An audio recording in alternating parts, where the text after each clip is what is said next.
ak reer. sama pain la Macky def man moom amul yëpp maa leen di dundal. ñu ngi xaar yaa ñuy dundal aja Marcel on te laisse terminer voilà. Aliou Cissé Sadio Mané aussi ñu def zoom focus ci moom l'homme qui a tout finalement gagné ndaxte il a gagné la CAN 2021 alhamdoulilah vainqueur de la Ligue des Champions c'était avec Liverpool en 2019 ba ñuy door Tottenham vainqueur de la Première Ligue avec Liverpool toujours 2020 et puis Ballon d'Or africain 2019 bilan 84 sélections 29 buts marqués toutes compétitions confondues. Ouais. coupe du monde rek moo ko dese kon maanaam. démb Salah coupe du monde kese moo ko dese. là on va faire ah. dernier penalty bi ko Sadio jëlee. ah Marcel toi aussi. mu damm suñu élan. dernier penalty bi ko Sadio jëlee di ko dóori. damaa gis Mohamed Salah gañ ñi jooy yu métti yi nga xam ne parce que xam naa da kii du ko raté. lay raté wu ko du raté waat.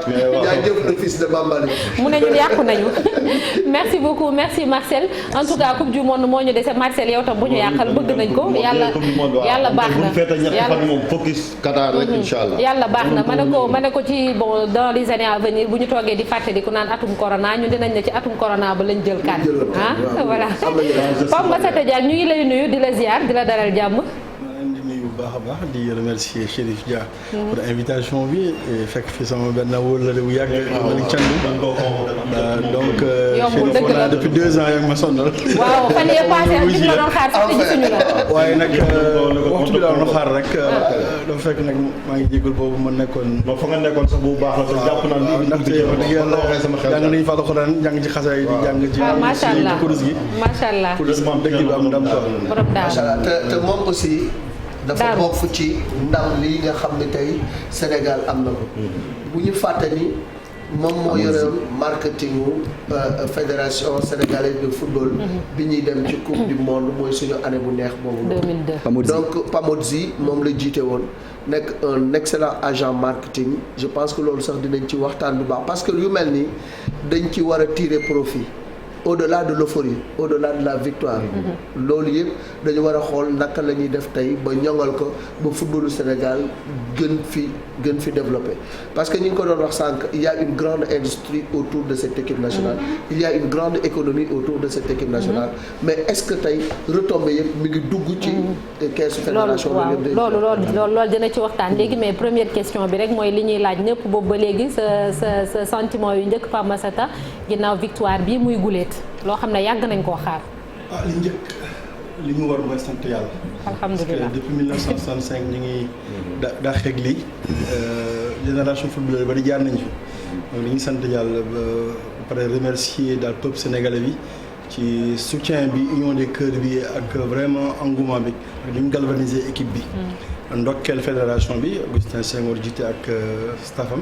mais surtout ndokkeel Aliou Cissé ndax man dund naa ak moom CAN 2002 ak mondial 2002 boobu ma seen agent marketing. donc xam naa ne nekk joueur dem ba final dem ba waaj a jot ci yëf yi jotoo mu rëcc la donc tey ca Cameroun boobu nga xam ne moo ñu ko xañoon 2002 wala ñu yàlla dafa leen dem kon nag suñu borom moom nañ ko continuer tàllal suñu loxo rek waaye nag nañ ko dolli sant bu baax a baax a baax. donc kontaan naa trop tout notre famille ñëpp daal maa ngi ko di wax si turu waa kër Lamine Diack yëpp sax. ndax bokk na ci. dernier souhait yi mu amoon. tout le temps da doon nemmeeku équipe bi ak léeg-léeg sax mu woo Aliou Cissé directement wala Augustin ñëw nañu jaale si ko waaye ba ñu koy jaale si sama mag bu fa nekkoon Seydou nee na leen nag li góor gi mujjee woon ñaan daal. mooy daal ngeen indil ko ndam bi. waaye nag fekkee woo donc daal. sant yàlla vraiment loolu laa ci mën a wax pour le moment. ouais parce qu'ils ont joué pour la mémoire de feu Père Lamine Diack. je l'ai dit de feu Jules François Bocandé ak Pape Diouf qui est Lamine Diack. Lamine Diack Joseph Koto Mamadou Taw Jules Bocandé donc il y a tout ce beau monde là ñoom ñëpp seen souhait moo doon gis Sénégal mu gagné Coupe d'Afrique des Nations. nañu fàttaliku tamit ñi fi nekk. ñi demoon am ñu fi fekkoon 65.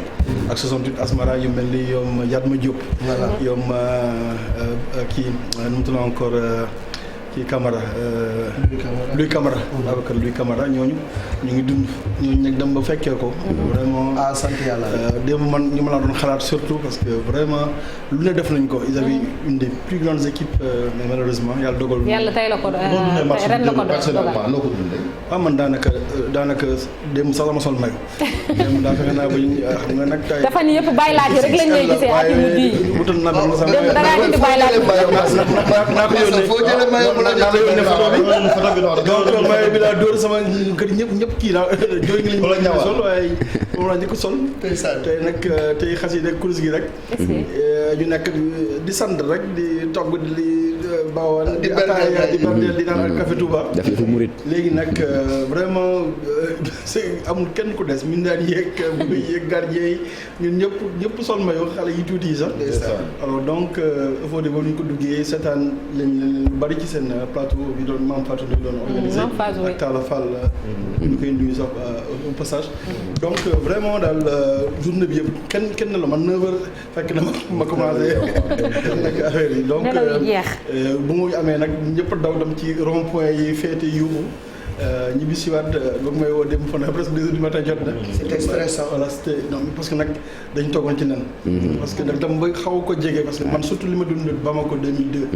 bi nga xam ne on était vraiment proche on avait vraiment tout était organisé pour que ñu gagné coupe bi.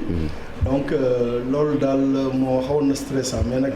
parce que bi ñu tegee série de penalty sa xel flashback na tuuti dellu Bamako. tout de suite la Diouf raté woon. voilà ak Aliou Cissé mais dama toog gëm ne man génération bi daal toutes les étoiles étaient alignées.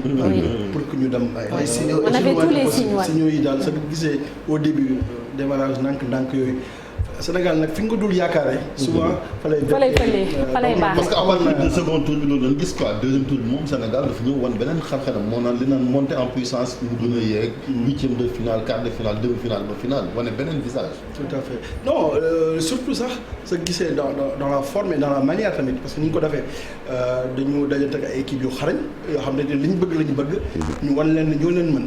démb Égypte dañ ko mën sur tous les plans. mais ñoom joué wu ñu woon ils étaient en train de pourrir le match. donc vraiment je pense que équipe bi Aliou Cissé monté nii ak esprit bi mu leen inculqué ak ni ñuy doxale je pense que ils sont sur la bonne voie pour nekk au top de l'Afrique pendant plusieurs années. Malick Thiam mi ngi ko doon junj sànq côté marketing ak économique tamit coupe bi lan la ñu mën a indil concrètement ñun Sénégal. bon loolu nag je pense que fédération bi.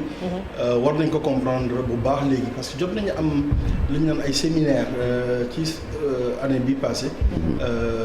amoon ay rencontres ñu amoon ak seen président commission finance Abdoulaye Fall président ligue régionale de Diourbel maa koy ndokkale ci kii woon na ma ci ay travaux pour ñu jox leen un peu nos idées. mais daal li njëkk moom mooy nañu xam ne lii benn vague la. fii la Qatar 2022 ñooy bañ lu ñu amul rek. ci ñun lay doon. mais nag da nga koy organiser man li ma la njëkk a recommandé mooy ñu fexe bu mutualiser jéem a jaayale équipe nationale plus football local plus football amateur ak nawetaan jaayandoo yëpp football industrie football bi. ndax c'est un petit marché. 17 millions d'habitants la ñu 192 000 kilomètres carrés. barewuñu ay infrastructures sportives mais nag dañu war a profiter léegi. defar leen. fexe nag ba offrir ay spectacle gis naa ligue professionnelle bi ñu ngi góorgóorlu léegi ñu ngi organiser seen calendrier seen programmation bi di ci def buzz ak yooyu. mais nag pour fédération bi lu gën a urgent mooy merchandising licensing mooy maillot yi. ak tout lépp lu mémorable yi ñu fexe ba organiser ko tout de suite. jéem a fexe ba secteur informel bañ leen a absorbé. donc loolu la ñu mën def. Pape Massata nga baal ma tuuti dinañ ci waxaat parce que on est en ligne avec Claude Leroy moo nekk ci téléphone bi. ñu jël ko ñu eggali léegi. li nga xam ne moo yóbbu woon équipe bi finale ba te tey ji yàlla dogalul mu fekk. absolument bokk na ci ñi ñuy fàttaliku bonjour Claude Leroy. allô Claude Leroy vous nous entendez? Voilà, bonjour Claude Leroy, vous êtes en direct sur la TFM, alors vous êtes ancien sélectionneur du Sénégal. Alors quels sont vos premiers mots après cette victoire du Sénégal face à l'Égypte, la première consécration du Sénégal? Oui, c'est ce que j'ai envoyé tout de suite à You. dès la fin du match, dès le dernier penalty réussi, à savoir que chapeau, tellement content pour lui, pour le staff, pour les joueurs, pour le pays. Enfin, bon. Mon bonheur était total. On sait que depuis toujours, moi, j'ai défendu, même quand quelquefois il subissait des critiques que je trouvais très injustes, parce qu'il a permis de pérenniser le Sénégal au très haut niveau, mais là, c'est au très très haut niveau puisqu'ils sont champions, donc on ne pourra même plus lui reprocher quoi que ce soit.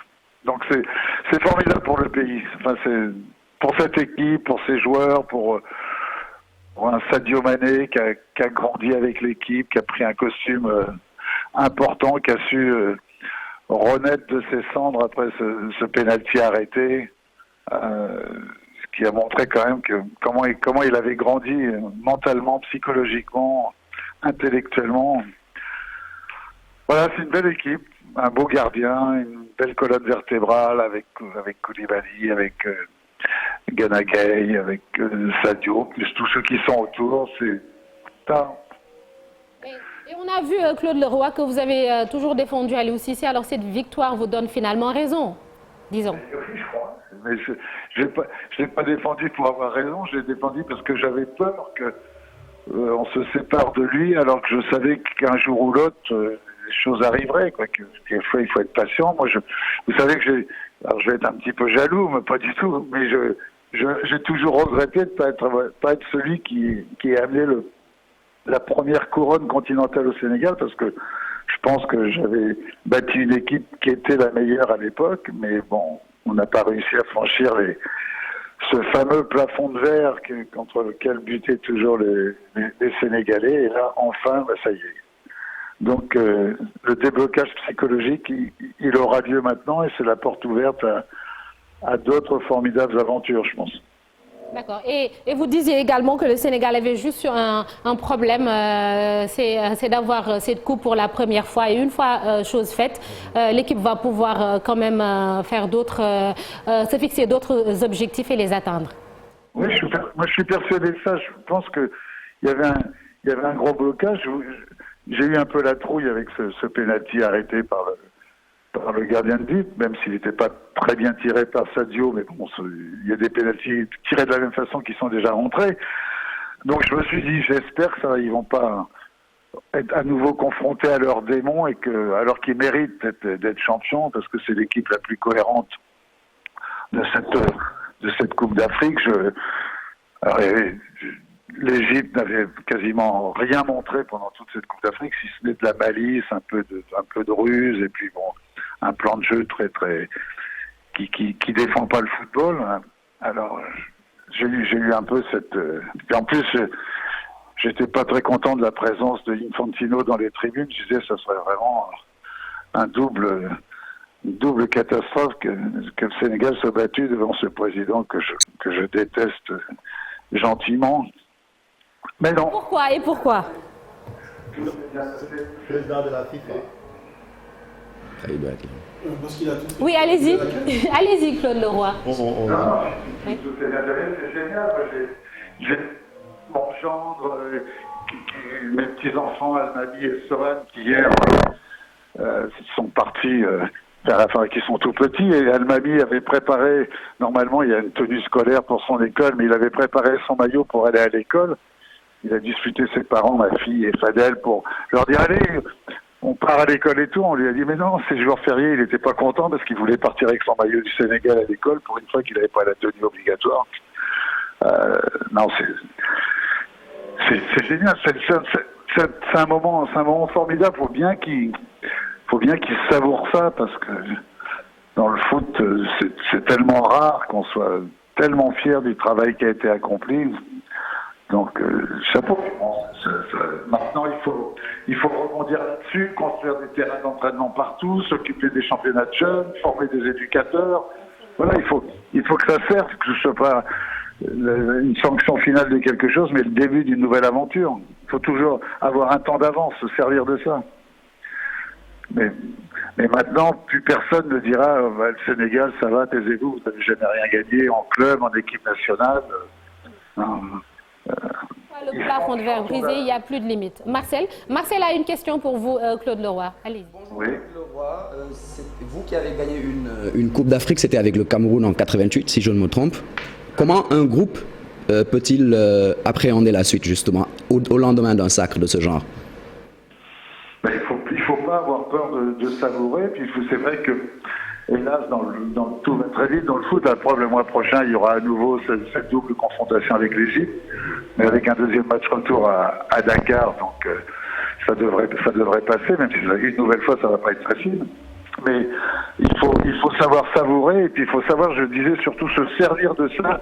Pas considérer que c'est une consécration, mais considérer que c'est la porte ouverte à de nouvelles aventures, et puis à permettre la transformation de plein de terrains, de plein de matériel d'entraînement, de plein de ballons, de formation d'éducateurs, ce qui fait que on pérennise des résultats, puis après on pérennise un jeu qu'est le football, parce qu'on met en place vraiment des structures sur le moyen terme et sur le long terme, et il peut y avoir un effet magique à partir d'un titre de champion d'Afrique.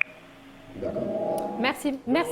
D'habitude, lui, c'est un consultant sur Canal. On ne vous a pas vu hier, en tout cas au poste de commentateur. Où est-ce que vous avez regardé le match et quelle a été votre réaction quand même Sadio Mané a marqué le penalty libérateur? Il fallait que je rentre vendredi parce que ma femme est gravement malade et il y avait un gros bilan. Il fallait que je reçoive hier, le 5 février, alors que vous imaginez bien que j'aurais dû être là-bas pour la finale, d'autant plus que le jour de la finale était le jour de mon anniversaire. Donc vous imaginez un petit peu à quel point j'étais heureux. Mon anniversaire est le 6 février, mais j'ai été obligé de rentrer pour des raisons familiales. Oui. En tout cas, merci beaucoup Claude Leroy. Et puis, Madame, j'ai une dernière question parce que vous avez parlé à votre épouse. Claude, vous avez parlé d'avenir, mais au mois de mars, il y a une double confrontation, encore Sénégal-Égypte. Comment doit-on aborder quand même ces deux rencontres pour aller quand même au Qatar? Aliou, il vient de montrer qu'il n'avait pas besoin de moi pour gagner et pour réussir des grandes performances. Donc, lui est responsable de bien préparer ça. C'est sûr qu'il va falloir se reconcentrer sur ces deux matchs-là qui vont à nouveau être déterminants, quoi. C'est bien évident qu'il faut absolument que le Sénégal, champion d'Afrique, soit à la Coupe du Monde. Tout va jouer, selon moi, au match aller. Contrairement à ce qu'on pense, on dit il y a match retour, mais c'est au match aller. Et les Égyptiens, je pense, vont être un petit peu traumatisés par cet échec. On a vu leur attitude à la fin de la rencontre, leur mépris pour cette médaille d'argent qu'ils ont retiré tout de suite de leur coup. Et c'était assez désagréable comme attitude. Donc il va falloir que les Sénégalais tombent pas dans le piège de la provocation ou de quoi que ce soit au match aller. Ça va être... il va falloir qu'ils soient très, très costauds mentalement, mais bon, je leur fais confiance. Maintenant, ils ont les acquis avec un titre de champion sur le dos. Ça donne quand même des ailes et ça fait capitaliser encore un peu plus de confiance. Donc, je me fais pas trop de soucis. Merci beaucoup, merci Claude Leroy. Merci d'avoir été avec nous. Et puis, prompt rétablissement à votre épouse. Merci beaucoup. Merci, au revoir. À très bientôt. Merci c'était Claude Leroy nekkoon tam sélectionneur bu équipe bu Sénégal dégg nañ ko li mu wax dañuy bàyyi chéri Pape Massata voilà mi ngi doon développé voilà sànq mi ngi doon wax te eggaliwul. Pour le football sénégalais. Donc cette victoire aussi est sienne parce que dans l'organisation, dans la méthode et tout, il a beaucoup apporté au football sénégalais et c'est l'un des entraîneurs européens les plus africains. Et même après cela, il a continué à soutenir l'équipe du Sénégal avec les Sénégalais. Les Sénégalais l'aiment beaucoup, il aime beaucoup les Sénégalais et on souhaite prompt rétablissement à son épouse également. Donc on va continuer avec Massata ci li ñu nekkoon surtout ci marketing bi parce que yaa ngi nekkoon fu am solo muy surtout ñu bañ a bàyyi waaw gis nañu ne informel bi dugg ci. voilà gis nañu ni maillot yi tey li mu emmagasiné maanaam ci wàllu koppar bëri na ku nekk defar na ku ne jaay na maillot yi xamuñ sax fu muy jóge fu ne lay jóge di ñëw alors que loolu tey waroon nañ ko mun a organiser ba nga xam ne Sénégal bi non seulement dina ci gis boppam mais équipe nationale bu Sénégal dina ci mun a am ay dividendes yu nga xam ne dina renflouer les caisses de la Fédé.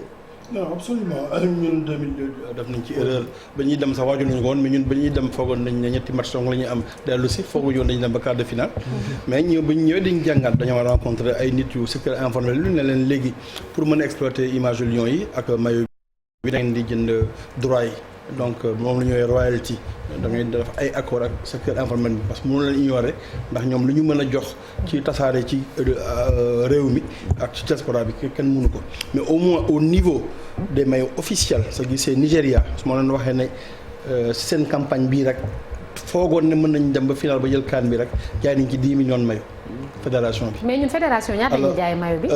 ñoom foog naa 40 000 francs lañ koy jaayee. si Disport di ko jaayee 65 000. mais je pense que tout de suite mën nañu ko organiser ak seen partenaire muy Puma ñu fexe ba ñu indi ba ñoom sax dañ ciy investir seen xaalis dañ ciy investir seen xaalis organiser ko de telle sorte que même ay écharpe ak yeneen affaire yoo xam ne bokkul ak maillot bi ñu xam ne am na benn label officiel. pour sénégalais yi nekk fii ak sénégalais yi nekk ci diaspora bi parce que ñooñu mën nañu ko jëndee au prix fort. mais au moins ñu am benn prix médium. bu accessible pour ñu nekk Sénégal fii parce que 40 000 quand même. non tout à fait. nit ñi mënuñu koo jënd fii ñu bëri mënuñu koo jënd xalaatuñ ko sax. man bi ñu ko yokkee 15 000 sax ñi ma doon jënd yëpp dama koo far bàyyi. tout à fait donc je pense que ñoom ñoo ko war a organiser tout de suite. Absolument. mais nag jéem a tout de suite profité ci vague bi. organiser marketing football bi yëpp. mais y a pas que les maillots yaa ngi koy wax sànq am na yeneen gadget yoo xamante ni yu bëri y a énormément de choses à faire ci affaire yi lan moo tax boobu ba léegi. da ngay def benn contrat dafa am ay sociétés yoo xam ne dañuy spécialisé ci loolu ci monde ci bari Asie lañu nekk da ngay def contrat ak ñoom. y en a pas au Sénégal. gëmuma woon am na ko mais am na ñu leen xam parce que gis naa ne groupe boobu Rapidos. jël nañu ay initiative rapidement da muti ay maillot di ko fexe ba di ko jaay à de bon prix. di ko livrer nit ñi ak yooyu donc je pense que mën nañu organiser wu. dafa am métier yoo xam ne dafa am ñu ko moom. da nga leen koy jox. yow na fédération demande benn royalty bu conséquente ak mën ko contrôler mais seen boutique officielle des Lions loolu moom jot nañu am ko. ñu xam ne fédération bi que moom. démembrement football yi yëpp am nañ ci prix. parce que tamit bu fàtte ne football li koy dundal mooy supporters yi ak bénévoles yi. sport sax en général ñu koy financé ñooy abonné Canal Plus ñooy abonné Excaf ñooy abonné ñooy jënd maillot ñooy jënd écharpe ñooy jënd lépp donc en fin de compte supporter bi mooy financé sport. alors bu ñëwaatee ci maillot gis nga maillot bi naata sol mooy bu 2002 bi donc code sportif moom moo ko moom moo nekkoon. moom lañ tuddee rétro bi yoon voilà mooy rétro bi yoon ñu ngi am contrat ak Puma mais tey valeur marchande équipe nationale dafa war a yokk donc est-ce que jotul tamit ñi nga xam ne ñoom ñoo ñuy solo ñu renégocier les contrats ba nga xam ni équipe bi ak standing bi mu toll njëg bi ñu koy jëndee wala njëg bi ñu koy soxla la toll foofu. non absolument moi je pense que li gën mooy def d'abord tout de suite am. mais perturbateur c'est Abdoulaye Cissé qui vient du Cameroun comme ça à l'instant moom moo ñëw di. Cameroun la ñëw Abdoulaye Cissé. allez fais le tour Abdoulaye Cissé et puis tu viens te mettre ici à côté de moi. Ça tombe tellement bien ça c'est le collecteur de 2002. voilà. non bi 2004 ça c'est le collecteur de 2002. tout à fait. ok Abdoulaye Cissé voilà Abdoulaye Cissé qui était parti au Cameroun pour les besoins de la finale. Merci beaucoup. lépp ci ambiance bi la ah. Laye allez. félicitations. Massa Thiolo aussi. laay ci fi nga dugg see noonu foofu laa nekkoon léegi ak Basta muy maillot bi nga sol naata sol ko ci wàllu maanaam code sportif moo ñu sponsorisé bi yoon léegi ñi ngi ak ñi nga xam ne ñoom ñoo di Puma mais valeur marchande on va lui mettre son micro Ablaye Cissé gagné nañu Coupe d'Afrique tey jii nan la ñu mun a def ba xoolaat suñu diggante ak les grandes firmes étrangères bon d'abord tout de suite toog ak ñoom xool yan ñooy objectifs yi dans l'immédiat mooy qualification Coupe du Monde donc nañu góorgóorlu sport de haut niveau mooy remise en question permanente bul naagu mukk jàppal dafa guloo dara ni ko Abdou Diallo doon waxee ci ESTR bi neen dafa guñ dara nañu jéem a suñu statut champion d'Afrique bi ñu consolider ko ba dem Coupe du Monde au Qatar mais tout de suite toog ak kii bi xool seen royalty bi système bi ñu am ak Puma mais am tamit ay initiative jël seen bopp bu ñu dépendre ci Puma bu ñu dépendre ci kenn mën nañu am licence bi pour defar ko ñoom Sénégal à leurs conditions ak ay zones tarifaires yoo xam ne Sénégal yëpp dañu ko mën a gis seen bopp surtout xale yi parce que tey léegi sa gisee ñi gën a bëgg soxla maillot bi mooy xale yi say doom yi la donc da ngay absolument. defar ay lignes donc nañu inspiré wu ci Nigéria ni mu def Nigéria dafa am contrat yu Nike mais dafa defar benn ligne spéciale Sénégal. donc loolu la leen di njëkk laaj ñu defar benn ligne spéciale boo xam ne. bu waa dañ koy protéger ba kenn du ko mën a copier. comme ni ñu koy def mais bii moom par exemple maillot bii Abdoulaye sol nii moom ak Abdoulaye Balde ak Abdoulaye Ndiaye nekkoon secrétaire yow Balde. dañu ko sol parce que bañ ko indee capitaine sama frère. moom moo ko defaroon. sama frère Seydou Diak. d'accord maillot bi moo ko designé alors nag je liggéey livre président de la République. ci la Wade à l'époque ci lañ ko jox. ça ne sort que pour les grandes occasions. xanaa da nga doon bërëngu ci stade bi ba ñu gagné ah. man naa Laye Cissé da nga doon bërëngu ci stade bi waaw wala déet. Apulaay zumel ñu tuuti Ablaye Cissé ñu xool maillot. s'il vous plaît ñu demaat léegi ak Massa parce que xam nga football dafa c'est une grosse industrie tout se vend. moo xam image yu joueurs yi la.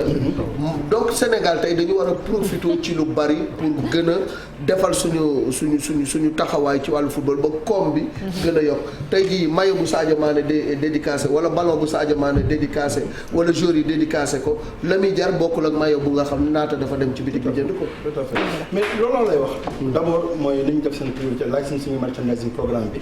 mais fexe créer seen ligne bopp ligne sur plusieurs reprises comme ni ko naata soxna la doon waxee ay produits yu bari. kataasu café beeg lu ne. mën na cee bokk.